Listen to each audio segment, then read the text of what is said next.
The wait is over. The iPhone 5 has finally arrived in stores across the U.S., Australia, France, Germany, Canada, and the U.K., to just name a few.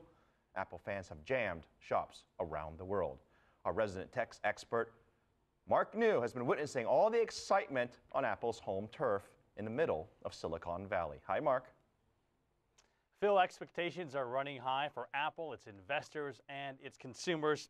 How many iPhone 5s will Apple sell? Well, many analysts say maybe about 5 million this in a single weekend.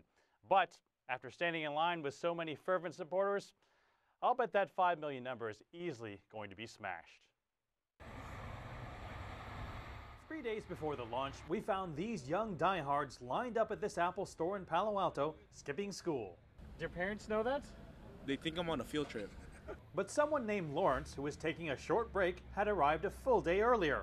On launch day, we caught up with Lawrence and wondered why a 59-year-old man would sleep outside for 4 nights. Turns out, because he bought Apple stock when it was $13, which afforded him the opportunity to have a career as a musician.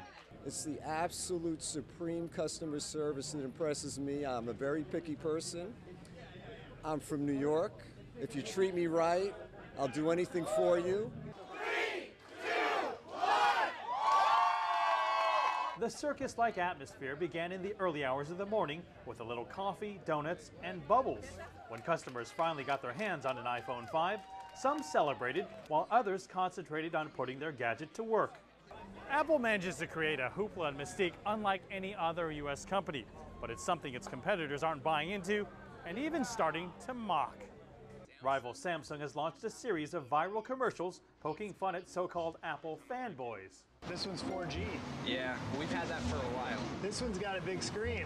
This one has a bigger one. And we can share videos instantly. You can watch a video while you're sending an email. But mockery did little to stop the lineups from taking place all over the country, even at iPhone carriers like AT&T. The amount of excitement with those people in line was better than it was last year. And last year was better than it was the year before. It just keeps getting better every single year. The only major early complaints have been Apple's dropping of the Google Maps app and putting in its own instead. But most buyers care little about comparing the iPhone 5 to other brands. I don't even think it was the functions. I just think that it was the new iPhone 5. It's bigger and it's better. Many analysts say Apple's marketing mystique helps lure customers into its ecosystem, so that once you're hooked, you're usually hooked for many years to come. While today's lines were rather crazy, the pre-orders might have been even crazier. I spoke with the AT&T sales manager who'd been there for a while and said he's never seen anything like it. Apple actually said that pre-orders topped 2 million in 24 hours.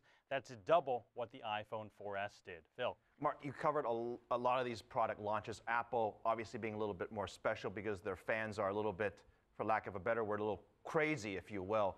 What makes these staunch supporters of Apple go so nuts over the products?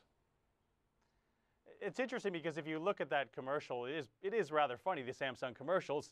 They're pointing out that Samsung has had 4G LTE speeds for a while now. So how does that affect an Apple buyer? They really don't care about the competition. When you ask them over and over, if you compare other phones to them, they say, well, we just want an Apple phone. I mean, it's all about the brand and the design, which they really fall in love with.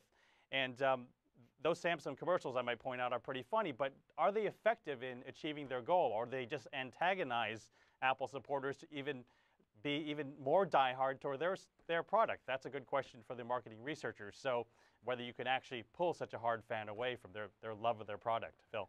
All right, great stuff. Have a great weekend, Mark.